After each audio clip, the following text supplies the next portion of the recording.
Imagine a place where 63,000 people went to die. A hospital atop a hill in Kentucky between 1910 and 1961. Tuberculosis, the White Plague, no cure, only hope, and a tunnel, 500 feet from the morgue to the top of the hill to remove bodies without patients seeing. But why did the tunnel have cells? August 23, 2003. Workers breaking concrete found a buried metal box. Inside, 17 cassette tapes. One still works. A frightened female voice says, "Dr. Stewart said not to write anything more down. They burned the files last night. The patients from Wing C were transferred. The tunnel. It's not just for the dead." Pause. If anyone finds this, they weren't dying just from the disease. File number 2003-447WH. Louisville Historical Preservation Department. November 2003. A retired teacher hears the recording and says, "That voice is my aunt's, Lillian Coker. She disappeared in 1949. The police said she ran away." The police record from March 17, 1949 says, "Investigation closed, presumed voluntary departure. Case closed in 72 hours. Lillian was the 14th staff member to disappear between 1945 and 1949. No one looked for the other 13. 1962. The FBI opens an investigation. 8 months. 87-page report. Classified until 1995. When released, 61 pages were completely redacted. The remainder mentions national security in a tuberculosis hospital. The numbers don't add up. Official deaths between 1944 and 1949, 8,400. Annual report, 12,600. Difference, 4,200 people. Where are the records? Room 502. Not on the architectural plans, but it exists. 2 nurses committed suicide there. 1928 and 1932. The second screamed before jumping from the 5th floor, "They're waiting for me below." There was no one below. 1982. Engineers find 4 metal doors in the tunnel, locked from inside. Inside, chains, nail marks, broken gurney. Not on the original blueprints. The doors were welded shut again. Never investigated. Today, Waverly Hills has been abandoned since 1981. But thousands visit every year. All report the same thing. Footsteps, voices, shadows, and a feeling, something watching, because Waverly Hills doesn't forget. They weren't dying just from the disease. What really happened at Waverly Hills? This is the investigation, the documents, the testimonies. It's time to discover the truth. 1910. Tuberculosis was the pandemic of the 20th century. It killed 1 in 7 Americans. There were no antibiotics. There was no vaccine. There was only one chance: fresh air, rest, and hope. Louisville, Kentucky, decided to build a sanatorium, far from the city, atop an isolated hill, surrounded by trees. The name came from a Victorian novel that the owner's wife loved. Waverly Hills, a place of beauty, of peace, of healing. The Louisville Courier published on May 15, 1910. New sanatorium promises hope to those afflicted by the White Plague.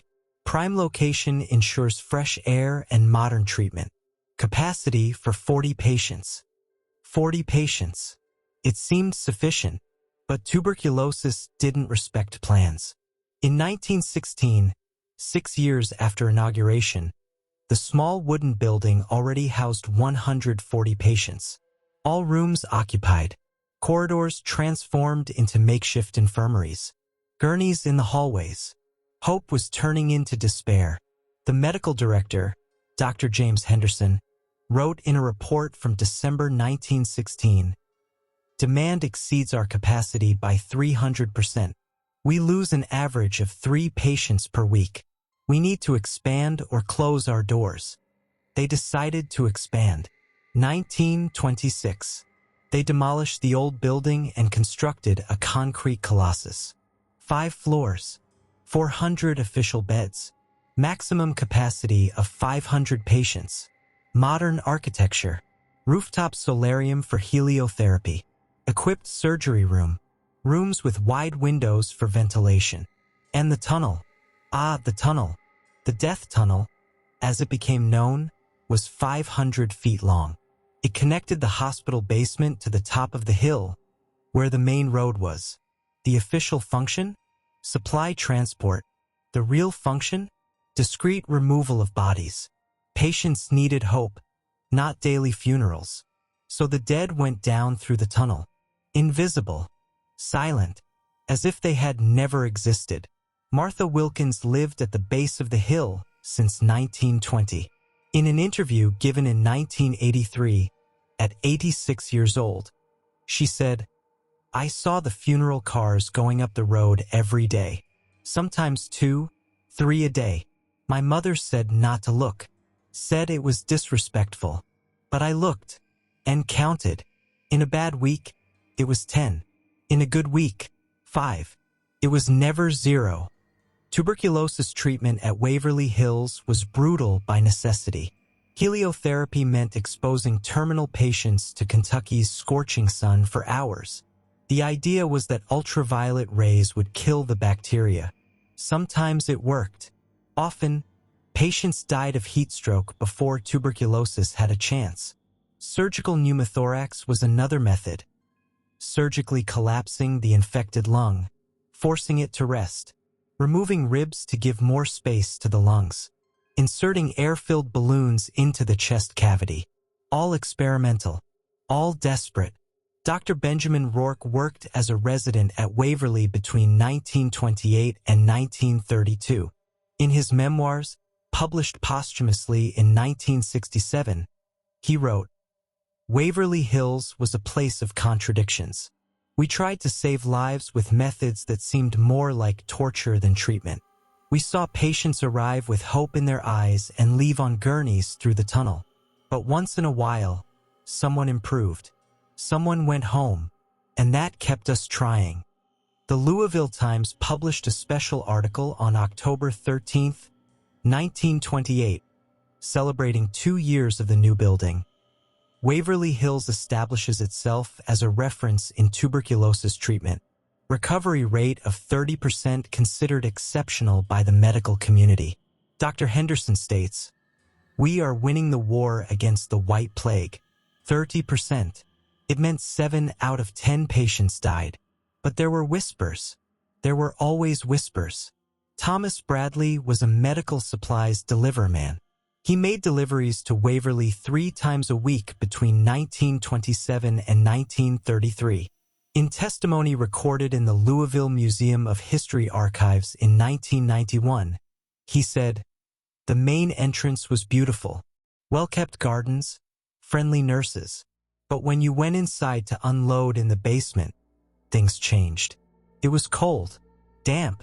There was a smell you never forget. It wasn't just death. It was something more. Fear, maybe. And the tunnel, we avoided going near it. The staff too. Nobody went there unless necessary." May 1932. The first person disappeared. Nurse Mary Hillenberg, 24 years old. Last seen on the night shift of May 14th. Didn't come home. Didn't call family. Simply vanished.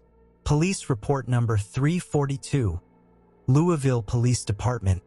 Registered. Mary Hillenberg, nurse, 24 years old.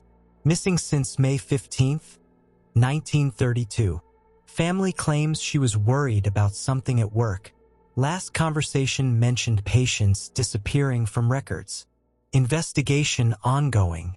The investigation lasted 2 weeks. Official conclusion, no evidence of crime. Presumed voluntary departure or unrelated accident. Mary was never found. Her sister, Helen Hillenberg insisted for years that Mary wouldn't run away.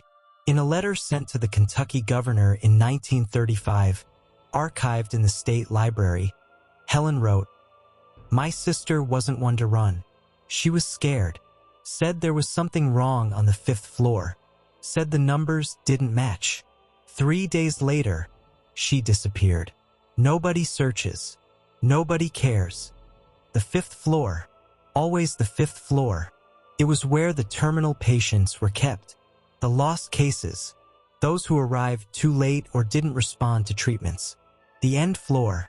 Staff avoided working there. Doctors went only when absolutely necessary. And there was that wing. The locked wing. That didn't appear on maps. That nobody talked about. Robert Chun, Chinese immigrant, worked as a janitor at Waverly from 1930 to 1934. In an interview for an independent documentary in 1988, he recounted, "I cleaned all the floors. 1st, 2nd, 3rd, 4th, all fine. 5th floor? No."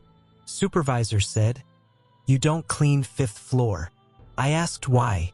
He said, "Because I said so." One day, I went up anyway. Curiosity. I saw the back wing. Metal door.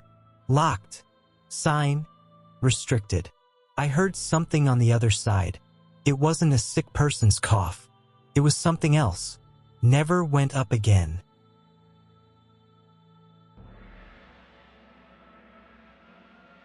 December 1932. The first suicide occurred. Nurse Sarah Clancy, 32 years old, jumped from the 5th floor window. Witnesses said she screamed before jumping, "They're waiting for me below." The police report from December 10th, 1932 described apparent suicide. Victim exhibited signs of psychosis in the preceding weeks. Colleagues report erratic behavior. Mentioned voices in the tunnel and shadows in the corridors. Investigation closed. Cause: suicide due to mental disorder. But there was a detail the report didn't mention. Sarah Clancy jumped from room 502, the same room where, for years earlier in 1928, another nurse had hanged herself. The same room that didn't appear on the original architectural plans. The same room that officially didn't exist. And then came the silence. A strange silence. From 1933 to 1944, the records are impeccable. Documented deaths. Clear causes. Tuberculosis. Always tuberculosis. No disappearances. No strange incidents. No suicides. As if someone had decided it was better not to draw attention. As if something was being hidden so carefully that not even whispers escaped. But the silence wouldn't last, because in 1944, everything changed. And when it changed in a way no one could have predicted. 1944. World War II was at its peak. The entire country focused on the war effort. Hospitals receiving less attention, less oversight. And at Waverly Hills, something began. Something that would leave a hole in the records that would never be filled. January 1944. A new medical director arrived. Dr. Jonathan Henry Stewart, 52 years old, graduated from Johns Hopkins. Specialist in infectious diseases. Impeccable curriculum. Excellent recommendations. But there were gaps in his history. 3 years working for the federal government from 1940 to 1943. Unspecified project. When asked, he said, "Classified." The Louisville Courier announced on January 8, 1944, Waverly Hills receives new medical director. Dr. Stewart promises to modernize treatments and increase recovery rate. Experience in experimental medicine may bring significant advances in combating tuberculosis. Experimental medicine. That expression would appear many times in the next 5 years. February 1944. First change. Dr. Stewart ordered construction of a new wing on the 5th floor. Wing C. restricted access. Only authorized doctors and selected nurses could enter. When questioned by the administrative board, he explained, "Patients in critical condition require a controlled environment. Cross-contamination is our greatest enemy. Isolation is standard protocol." The board approved, but it wasn't standard protocol. It was something else. Margaret Foster worked as a nurse at Waverly from 1943 to 1947.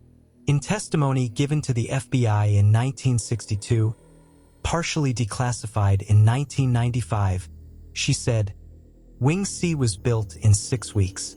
They worked day and night. Thick walls, reinforced doors, double-paned windows. They said it was to contain infections. But infections don't need doors that lock from both outside and inside." When asked what she saw in Wing C, the answer was redacted. 14 lines covered in black ink. April 1945. The transfers began. Patients were moved to Wing C without prior notice. Families weren't notified. One day the patient was on the 2nd floor. The next day, they had disappeared from the records. When family members asked, they received vague answers. Transferred for specialized treatment. Moved to another wing. Improved and was discharged. But nobody came home. Document found in 2007 during cleaning of the Kentucky Department of Health dead file. Internal memorandum, dated June 23, 1945, signed by Dr. Stewart. Phase 2 initiated successfully. 17 patients in Wing C responding to experimental protocol. Preliminary results promising. Request approval to expand sample to 50 patients. Side effects within expectations. Mortality at 28%, below hospital general rate. Side effects. Mortality. Experimental protocol. No mention of what the protocol was. Edward Harrison was a frequent visitor to Waverly. His brother, Thomas Harrison, was admitted in March 1945 with advanced tuberculosis. Edward visited every week. In an interview for Louisville Community Radio in 1989, he recounted, "I visited Tom for 3 months. He was bad, but stable. Then, one Friday in June, I went to visit and they said he'd been transferred. I asked where. They said it was for special treatment, that I couldn't visit him anymore. I got angry, demanded to see my brother. They called security, escorted me out. 2 weeks later, I received a telegram. Tom had died. Cause: respiratory complications. They wouldn't let me see the body. Said it had already been cremated for sanitary reasons." July 1945. First formal complaint. Patient's family filed a complaint with the State Department of Health alleging forced disappearance and medical negligence. The case, filed under number 45/723/KY, was investigated for 2 weeks. Conclusion: no evidence of irregularities. Hospital operating within established protocols. Complaint deemed without merit. The inspector who signed the report never worked in public health again. Moved to another state 6 months later, August 1945. The incident occurred. Nobody talks much about it. It appears only in fragments. Contradictory reports. Erased testimonies. But it happened. Police report number 987. Louisville Police Department, August 17, 1945. Call for disturbance at Waverly Hills Sanatorium. Upon arrival, found 3 staff members in shock. Report explosion on 5th floor. No confirmed victims. Administration claims it was gas leak in deactivated boiler. Area isolated. No access permitted. But there was no boiler on the 5th floor. Nurse Claire Davidson was on duty that night. She survived. In a letter written to her sister, dated August 20th, 1945, found in Family Estate in 2011, she wrote, "Dear Ruth, I don't know if I'll continue working here. Something terrible happened on Thursday. I can't say much. They made everyone sign confidentiality agreements. But you need to know, it wasn't gas. It was screams. Coming from Wing C. Screams like I've never heard in my life. Then, silence.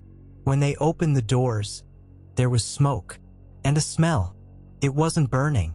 It was chemical. Dr. Stewart was there. He looked at us and said, "None of this happened. Understood? Nothing. I'm scared, Ruth. Very scared." Claire Davidson disappeared in September 1945. Police report, voluntary departure. September 1945 to December 1948. The Phantom Years. This period in Waverly Hills records is a nightmare for historians.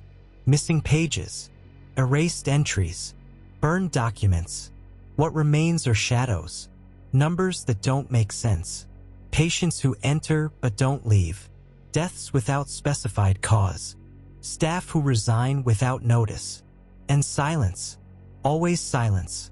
Dr. Marcus Layton, historian who dedicated 10 years investigating Waverly Hills, said in an interview for the Louisville Historical Society in 2002, "It's impossible to reconstruct what happened between 45 and 49.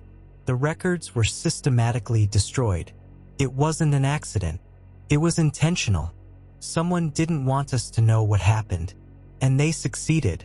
All we have are fragments, third-party testimonies, personal letters, documents found by chance. But the big picture? It disappeared."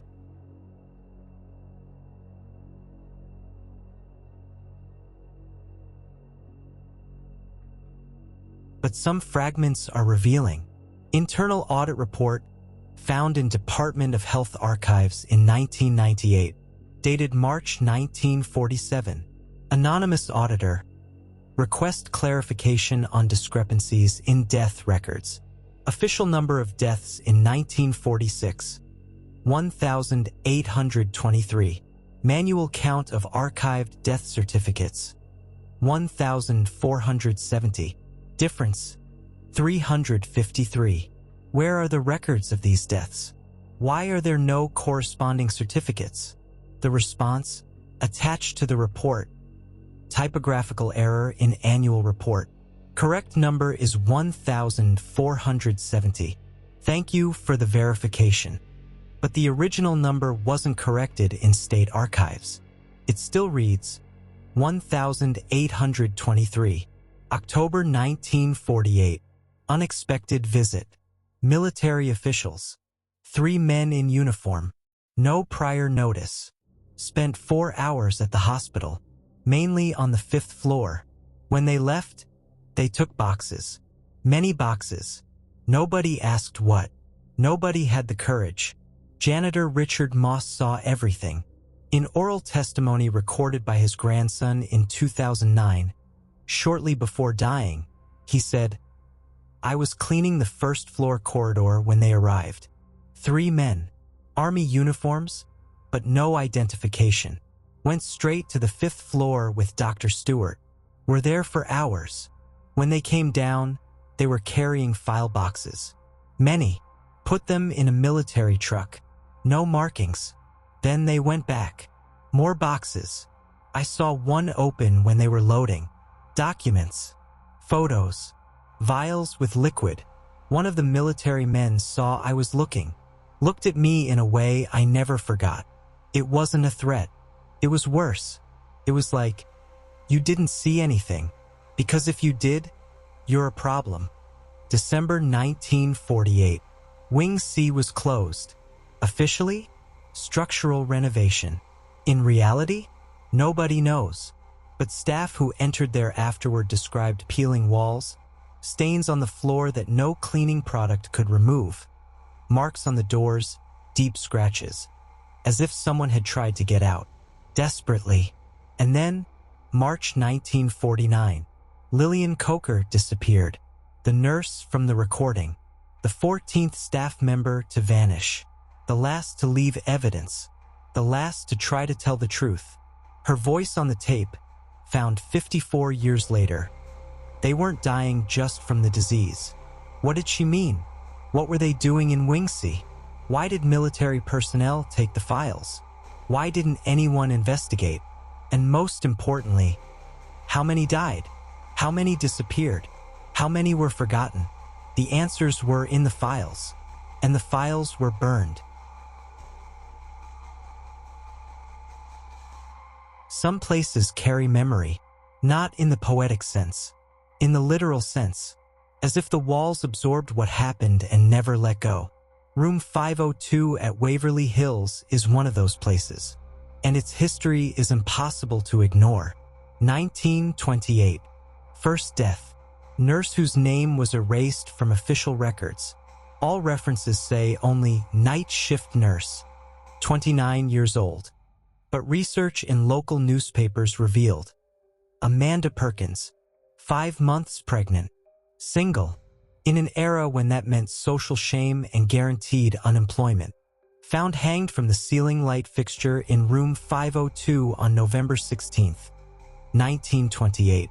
The Louisville Herald published a discreet note on November 18, 1928. Local hospital employee dies in tragic circumstances. Family requests privacy. Funeral will be private. No details. No mention of suicide. No questions asked. But there were questions that should have been asked. Because Amanda Perkins left a letter, found by the janitor, delivered to administration, never seen again. Until 2005, when her great-niece, Catherine Perkins, found a copy in her grandmother's attic. The letter, written on Waverly Hills letterhead, said, "I can't stand hearing it anymore. They don't stop, day and night. Voices in the tunnel. Footsteps when there's no one there. He said it's my imagination, but I know what I hear. And now they're following me. I feel it in the corridor. I see shadows on the walls. I don't want to do this, but I can't continue. Forgive me." Catherine tried to publish the letter, sent it to local newspapers. All refused. Reason? No way to verify authenticity. She posted it online in a local history forum. The post was removed twice. The third time, the forum was shut down. Catherine gave up. 1932. Second death. Sarah Clancy, 32 years old.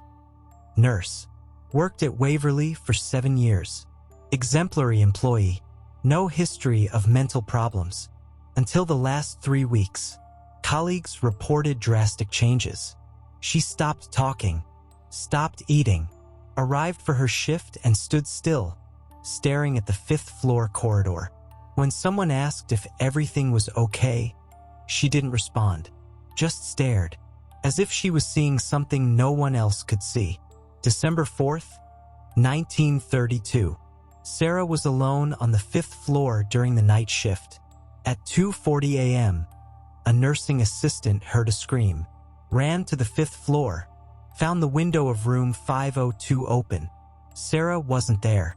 Looked out the window, saw the body in the interior courtyard, 5 floors below. Primary witness was Dorothy Hammond, assistant who found the scene. In testimony to police, dated December 5th, 1932, she said, "I heard the scream. I ran. The door to 502 was open. It's never open. Always locked. I went in. The window was wide open. It was cold. Strong wind. I looked down and saw her. But before seeing, I heard. Sarah was screaming as she fell. It wasn't a scream of fear. It was a scream of relief, as if she was finally escaping from something." The police report concluded, "Suicide due to mental disorder. Case closed." But Dorothy Hammond never got over that night. In an interview given in 1978 to a University of Kentucky psychology student, she said, "I lied in the testimony. Not completely, but I omitted parts, because they had told me that if I said everything, I'd lose my job, and I needed the job. But the truth is that when I entered the room, it wasn't empty. There was something there. Not a person. Something. I felt it. It was like pressure on my chest, like heavy air, and I heard whispering. Didn't understand the words, but it was an invitation, or a command. Sarah didn't jump. She was called. Dorothy Hammond died in 1980. Official cause? Natural causes. But her daughter told her granddaughter, who posted on an online forum in 2015, that Dorothy had nightmares for the rest of her life. Always the same one. She was on the 5th floor. The door to 502 opened, and something on the other side called her by name.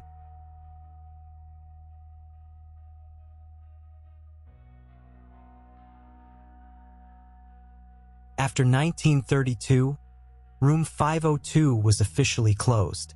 Door locked. Key kept by the medical director. Nobody entered. Nobody should enter. But staff reported strange things. Light on when there was no electricity on the floor. Door open when it should be locked. Sounds coming from inside. Knocking. Dragging furniture. Crying. Nurse Virginia Caldwell worked at Waverly from 1938 to 1943. In a letter to a friend, dated February 1941, found in personal archives donated to the Historical Society in 1997, she wrote, "I passed by 502 last night. The door was ajar. I know it should be locked. I looked out of curiosity. Mistake. Inside, it was dark. But I heard breathing. Heavy. Fast. Like someone afraid. I closed the door quickly. Left. Told my supervisor. She said I imagined it. But I know what I heard." 1946. The incident that changed everything. Janitor Albert Murphy was assigned to clean the 5th floor. He was new. Didn't know the unwritten rules. Saw the door to 502 open. Went in. Stayed inside for 20 minutes. When he came out, he was pale, trembling, couldn't speak, was taken to the infirmary, spent 3 days there. When he finally spoke, he requested immediate resignation. Internal medical report, dated September 12, 1946, signed by staff physician. Patient presents signs of traumatic shock. Refuses to explain what he saw or heard. Constantly repeats, "Shouldn't have been there, shouldn't have gone in. Medical leave recommended. Prognosis, uncertain." Albert Murphy never returned to Waverly. Moved to Ohio. According to his son, who gave an interview for a local history podcast in 2019, Albert never spoke publicly about what happened, but had night terrors for the rest of his life. And then came the investigators. Not police, not doctors, ordinary people, the curious. Starting in 1980, when Waverly was abandoned, the place became an attraction for paranormal phenomenon hunters, and room 502 was the focal point.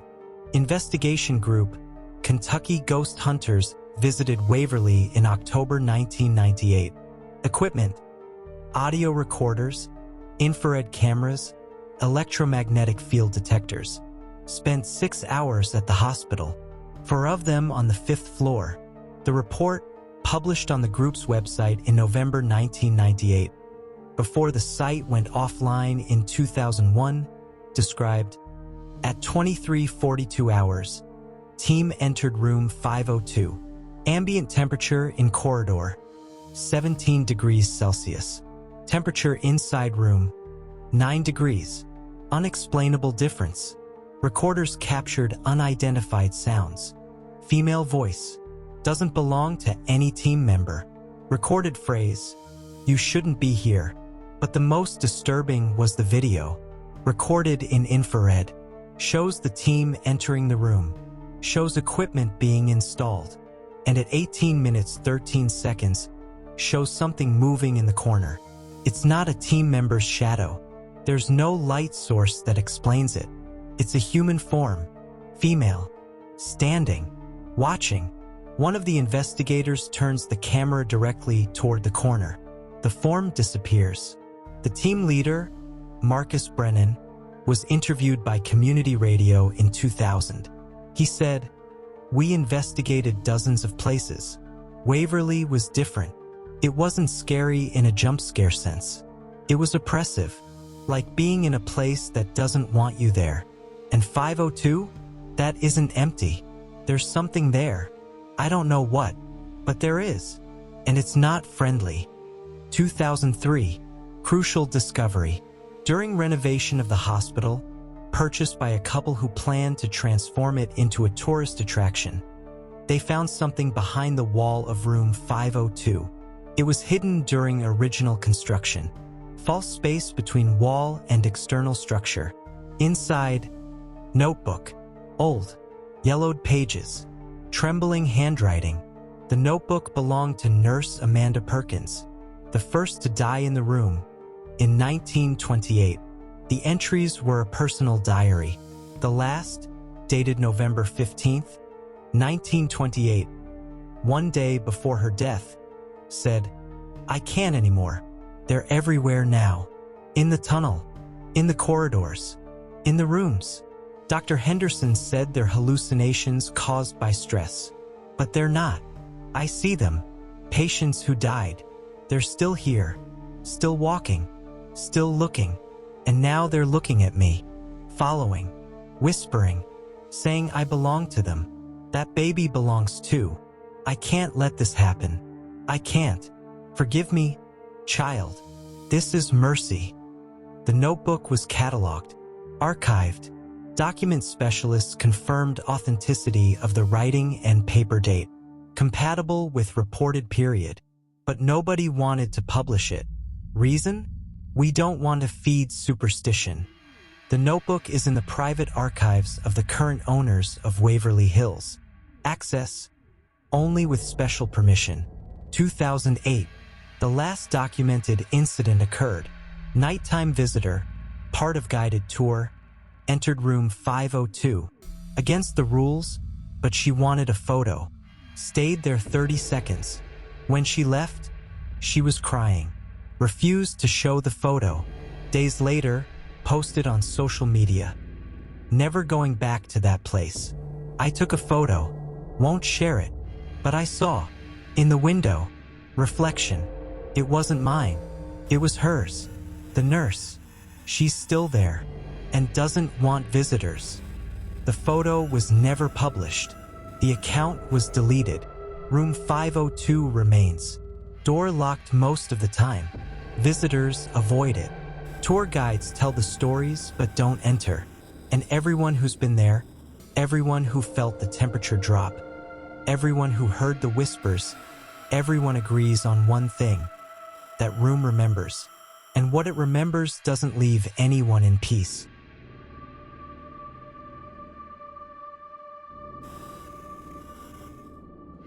(1961). Waverly Hills Sanatorium closed its doors. Officially, the reason was simple. Streptomycin and other modern antibiotics made sanatoriums obsolete. Tuberculosis, which killed millions, now had a cure. There was no more need for isolated hospitals atop hills. The era of sanatoriums had ended, but Waverly's closure wasn't gradual. It wasn't planned. It was abrupt. June 15th, 1961. Last patient was transferred. Last nurse worked her shift. At 6 p.m., the doors were locked. Staff received dismissal letters. No prior notice. No transition period. The Louisville Courier published on June 16, 1961. Waverly Hills ends operations after 51 years of service. Administration cites medical advances as reason for closure. Building will be sold or demolished. But that wasn't all, because 3 days before the closure, something happened. June 12, 1961. 3 white vans, unmarked, arrived at Waverly Hills.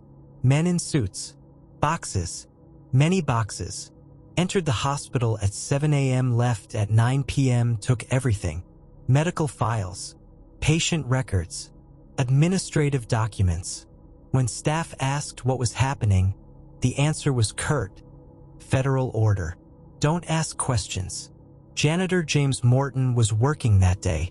In an interview for an independent documentary in 2004, he recounted, "Never saw anything like it. They weren't from the hospital, weren't from City Hall. They were from the government. Federal. Had that way about them. Polite but firm. You don't argue. They went straight to the dead files. Took everything. Boxes and more boxes. Then went up to the 5th floor. Stayed there for hours. When they came down, they were carrying more boxes. And one of them was wet, as if something had leaked. Dark liquid. It wasn't water. No official record explains this removal. No federal document. No court order. As if it had never happened. And then, a year later, came the investigation. 1962. January. FBI office in Louisville received an anonymous complaint. The complaint, mentioned in a report partially declassified in 1995, alleged unauthorized medical experiments, patient disappearances, involvement of unidentified federal agencies, destruction of evidence. The complaint was detailed, specific, included dates, names, registration numbers. Someone from inside was talking. FBI special agent, name redacted, was assigned to investigate. The investigation lasted 8 months. February to October 1962. The agent interviewed 47 people, former staff, former patients, family members, administrators, visited Waverly Hills 3 times, requested documents from state and federal government, and wrote an 87-page report. The report was classified as confidential immediately. Security level, high. Reason, national security. Remained so for 33 years. When it was declassified in 1995, 61 of the 87 pages were completely redacted. Black ink covering everything. Entire paragraphs. Complete sections. Only headers and page numbers visible. The 26 legible pages were carefully edited.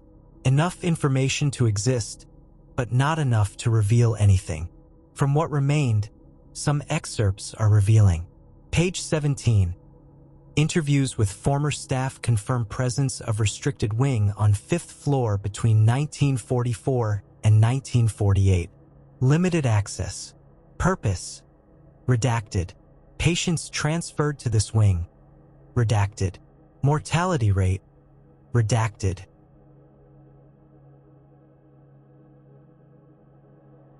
Page 32. Analysis of available records reveals significant discrepancies. Documented deaths don't correspond to archived death certificates. Estimated difference. Redacted. Possible explanations. Redacted. Page 49.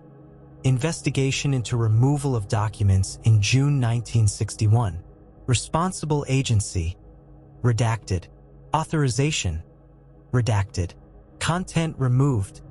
Redacted. Recommendation. Filing for national security reasons. National security. That expression appears 17 times in the legible pages. Investigative journalist Daniel Cross tried to obtain the complete version of the report through the Freedom of Information Act in 2001. Request denied. Reason. Information still considered sensitive. He appealed. Appeal denied. Filed lawsuit. Lawsuit dismissed. In 2003, Daniel published an article in the Louisville Independent Review, "What the FBI Doesn't Want You to Know About Waverly Hills." The article generated local attention. 2 weeks later, it was removed from the website. Daniel received a phone call. He never revealed from whom, but he stopped investigating. But the FBI wasn't the only agency interested in Waverly Hills. There was another, quieter, more efficient. 1963. Department of Defense. Medical Research Division. Internal document, leaked in 2009 by retired employee, mentioned, Project Nightingale successfully concluded in 1949. Results archived. Facilities deactivated. Continuous monitoring of former participants recommended. Project Nightingale. No public record about it exists. No official explanation. But the name appears in 3 places. In the leaked document, in a redacted footnote of the FBI report, and in a personal letter found in the estate of a former Waverly Hills doctor. The letter was written by Dr. Jonathan Henry Stewart, Waverly's medical director between 1944 and 1949. Recipient, Johns Hopkins colleague, name not revealed. Date, July 1948. The letter was found by an academic researcher in 2007 in a private collection donated to the university library. Excerpt, the work here is coming to an end. Nightingale exceeded expectations, but costs were high. Too high. We didn't expect so many complications. We didn't expect so much resistance. The patients didn't react as predicted. And now we have a problem that needs to be silenced. Permanently. The letter was authenticated. Period paper. Handwriting corresponding to other confirmed letters from Dr. Stewart.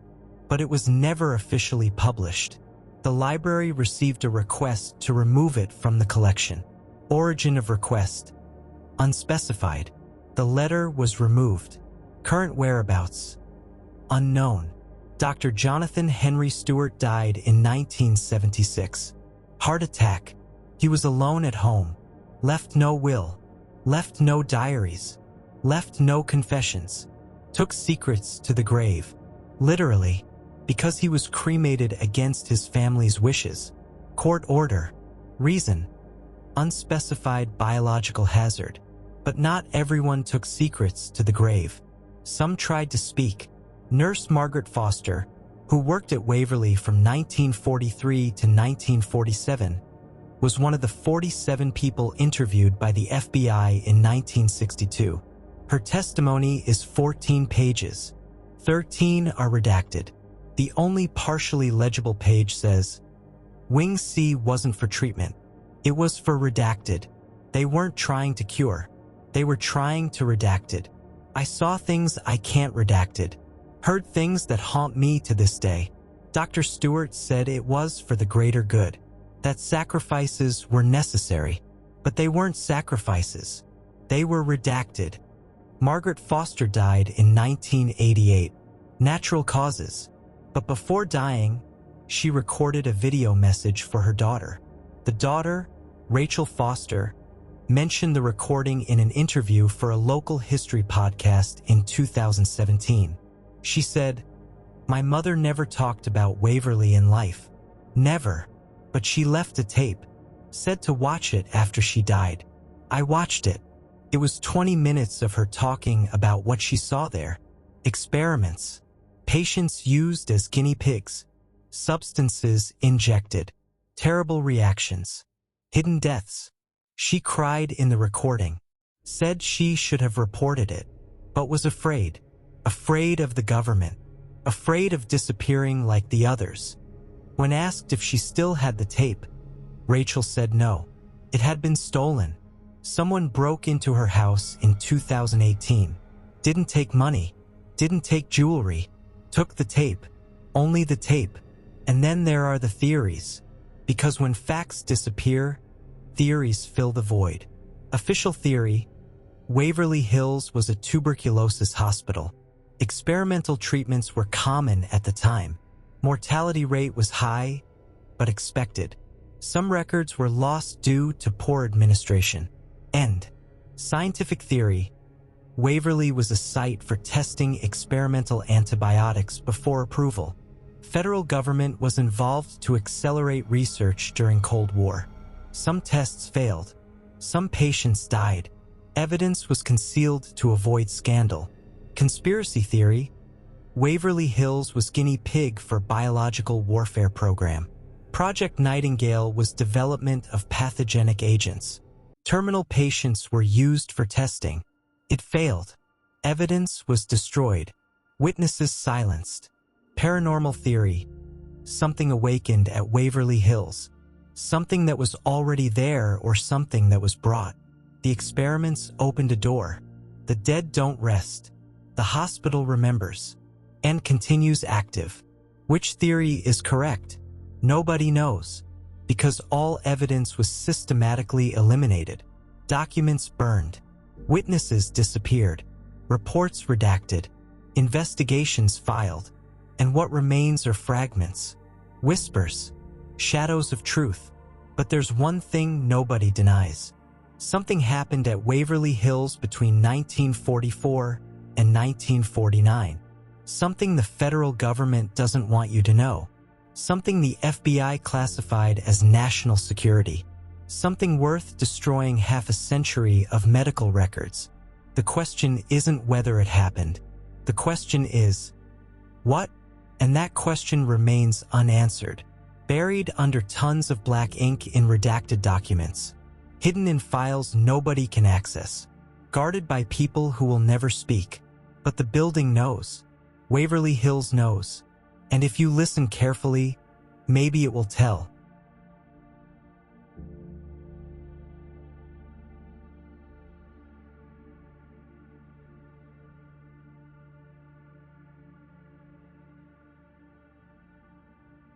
(2001), 40 years after closure, Waverly Hills was still there, abandoned, deteriorated, but not forgotten, never forgotten. Charlie and Tina Mattingly bought the building for $130,000. Plan? Transform it into a tourist attraction for history and unexplained phenomena. Seemed like a good idea, until they started renovation. First week, workers refused to work on the 5th floor. Said tools disappeared. Said they heard footsteps when they were alone. Said the temperature dropped 20 degrees for no reason. Charlie thought it was superstition. Went up himself. Stayed an hour. Came down pale. Never went up alone again. In an interview for regional magazine Kentucky Living in 2003, Charlie said, "I don't believe in ghosts. Never did. But there's something in that building. I don't know what. Maybe it's just the heavy history. Maybe it's the energy of so much suffering. Or maybe it's something more. All I know is that when you're there alone, at night, you feel it. You're not alone." During renovation, they found things. Many things. March 2002, behind a false wall in the basement, found 23 glass vials. Sealed. Handwritten labels. Sample N17.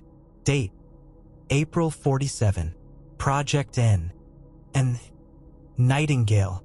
The vials contained dark liquid. Viscous. Strong chemical smell. Charlie called sanitary authorities. They took the vials. Said they'd do analysis. Never sent results. When Charlie called to ask, they said the vials had been destroyed. Safety protocol. No record was kept. August 2003. Discovered the metal box with cassette tapes. The box with Lillian Kocher's voice, the nurse who disappeared in 1949. The recording that said, "They weren't dying just from the disease." This discovery changed everything, because for the first time, there was physical evidence. Real voice. Direct testimony. The tape was analyzed by forensic audio specialists. Confirmed. Authentic period recording. 1940s. Possibly late. No digital editing. No manipulation. It was real. And that scared more than any story. Marion Kocher, Lillian's great-niece, heard the recording in November 2003. She was 81 years old. Hadn't seen her aunt since childhood, but recognized the voice instantly. In an interview recorded by a local documentary producer, she said, crying, "It's her. It's my Aunt Lillian. I was 7 when she disappeared. I remember her voice. Sweet, gentle. But in that recording, she's terrified. I hear the fear, and I hear truth. She was trying to warn someone, but nobody listened. Until now." Marion died in 2006. She spent her last years trying to discover what happened to Lillian. Never did. Was buried with her aunt's photo, the only one the family had. 2004, Waverly Hills opened for public tours. Daytime and nighttime. Paranormal phenomenon investigators. The curious. Skeptics. Everyone came, and everyone left with stories. Lisa Montgomery visited in October 2004. Complete skeptic. Physics professor. Didn't believe in anything supernatural. Went with group of friends. Nighttime tour. Entered the 5th floor at 11 p.m. left at 11:15. Lisa was trembling. In account posted on online forum, she wrote, "I'm a scientist. I look for rational explanations, but I didn't find any for what happened. We were in the 5th floor corridor. Total silence. And then we heard. It wasn't wind. It wasn't structure. It was a voice. Female. Singing. Low. Like a lullaby. Came from room 502. The door was locked, but the voice was there. Clear. Distinct. We stopped. Listened for a full minute. Then, silence. We left. Fast." David Coggeshall, professional paranormal investigator, visited Waverly Hills more than 100 times between 2005 and 2015. Sophisticated equipment. Infrared cameras. EVP recorders. Temperature sensors. Electromagnetic field detectors. In book published in 2016, Waverly Hills, 50 Years of Silence, he wrote, "Of all the places I've investigated, and there were more than 200, Waverly Hills is the most active. Not because it has more phenomena, but because the phenomena are consistent. Always the same places. Always the same patterns. Footsteps in the tunnel. Voices on the 5th floor. Shadows in room 502. As if something is trapped there. Repeating. Eternally."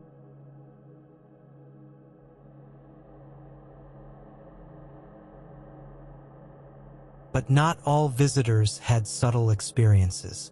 Some had direct encounters. 2008, group of college students. Documentary project. Spent the entire night at Waverly. Cameras on. One of the students, Michael Brennan, stayed alone in the tunnel for 20 minutes. Challenge. Proof of courage. He entered at 2 a.m. 2:12 he screamed. Team ran. Found Michael on the ground, crying. Refused to explain what he saw. Just said, "There was someone there, at the back of the tunnel. I wasn't alone. I wasn't." The video recorded by Michael shows the first 10 minutes. He walks through the tunnel, nervous but controlled. Makes jokes. Then silence. He stops, turns the camera toward the back of the tunnel. Total darkness. And then, for 2 seconds, something appears. Human form. Pale. Standing. Watching. The camera falls. Audio captures accelerated breathing and running footsteps. Then screams. The video was posted on YouTube in 2009. Reached 2 million views in a week. Then it was removed. Reason: guidelines violation. Michael never spoke publicly about the incident again. 2010. Final discovery. During excavation for foundation repairs, they found something buried behind the hospital. 3 meters deep. Concrete structure. Sealed. When opened, they found a small room. Metal walls. In the center, rusted surgical table. On the walls, hooks. On the floor, dark stains that preliminary testing identified as blood. Much blood. There were no architectural records of this room. It didn't appear in any blueprints. Had no apparent entrance besides the accidental excavation. It was built secretly, used secretly, buried secretly. Charlie Mattingly called local authorities. Police came. Forensics examined. Official conclusion: structure of indeterminate period. No evidence of recent crime. Sealing and forgetting recommended. The room was covered again, concreted over, as if it had never been discovered. But photos circulated online. discussion forums, conspiracy sites, and specialists began asking questions. What kind of procedures required a secret underground room? Why so much blood? Why hide it? Nobody answered officially, but theories exploded. 2015, an independent historian, name not revealed, published an article on an academic blog. Title: Project Nightingale, the Forgotten Biological Warfare Program. The article connected dots. Waverly Hills, Project Nightingale, Department of Defense, medical experiments, missing patients. The article cited leaked documents, censored testimonies, circumstantial evidence. Conclusion: Waverly Hills was a site of biological weapons experiments between 1944 and 1949. Terminal patients were used as test subjects. The federal government covered everything up. The article was read by 50,000 people in 3 days. Then the blog was taken down. Notice: violation of terms of service. The author never published again. People tried to contact him. No one succeeded. 2020. Global pandemic. COVID-19. Waverly Hills temporarily closed to visitors. But security cameras remained on, and they captured something extraordinary. April 3, 2020. 2:47 a.m. 5th floor camera. Empty corridor. Silence. At 2:48, the door of room 502 opens. By itself. Slowly. It stays open for 30 seconds. Then closes. By itself. Tina Mattingly reviewed the recording the next morning. She called Charlie. They reviewed it together. There was no explanation. The door was locked. There was no wind. No one was on the floor. The door simply opened and closed. They did not release the footage. They kept it to themselves. Because, as Charlie said, some things are better left unshared. People aren't ready. Today, 2025, 64 years after its closure, Waverly Hills still receives thousands of visitors every year. Curious, skeptics, believers, all looking for answers, all hoping to understand. But answers don't come, because the people who knew the truth are dead. The documents that contained the truth were burned. The evidence that would have proven the truth was buried. What remains are fragments. The recording of Lillian Coker, a censored FBI report, contradictory testimonies, mysterious vials, a secret room, a letter from Dr. Stewart, and thousands of accounts from people who felt, saw, or heard something in that place. So what really happened at Waverly Hills? Official hypothesis: a tuberculosis hospital with common experimental treatments of the era. High but expected mortality rate. Some records lost due to poor administration. End of story. Scientific hypothesis: site of antibiotic tests and unapproved medical procedures. Government involvement to accelerate research. Some tests failed. Patients died. Evidence hidden to avoid scandal. Conspiracy hypothesis: biological warfare program. Project Nightingale. Terminal patients as test subjects. Experiments with pathogens. Catastrophic failure. Total government cover-up. Hidden hypothesis: something awoke, or something was brought in. Experiments opened a door to something beyond comprehension. And that something remains. Trapped. Watching. Waiting. Which is correct? All of them? None? A mixture of each? The truth is, no one knows. And perhaps we never will. Because the truth was carefully destroyed by people with power and motive. The truth was buried under layers of censorship, denial, and time. But the building remembers. The walls remember. The tunnel remembers. Room 502 remembers. And if you go there, if you stay quiet, if you listen closely, maybe you will hear it too. The footsteps. The voices. the whispers, echoes of 63,000 official dead, and of the thousands uncounted, and of the 14 missing staff, and of Lillian Coker, who tried to warn but no one listened.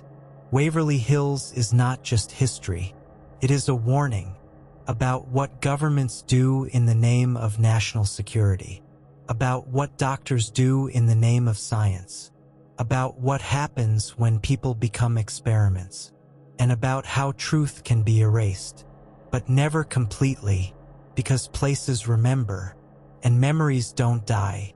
63,000 officially dead. How many were never counted?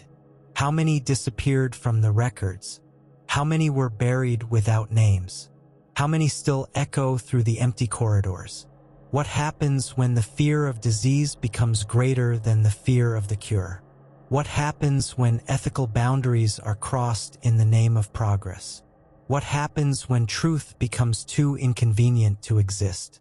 Waverly Hills happens, and Waverly Hills does not forget. Never. If you like this video, make sure to hit that like button and subscribe for more.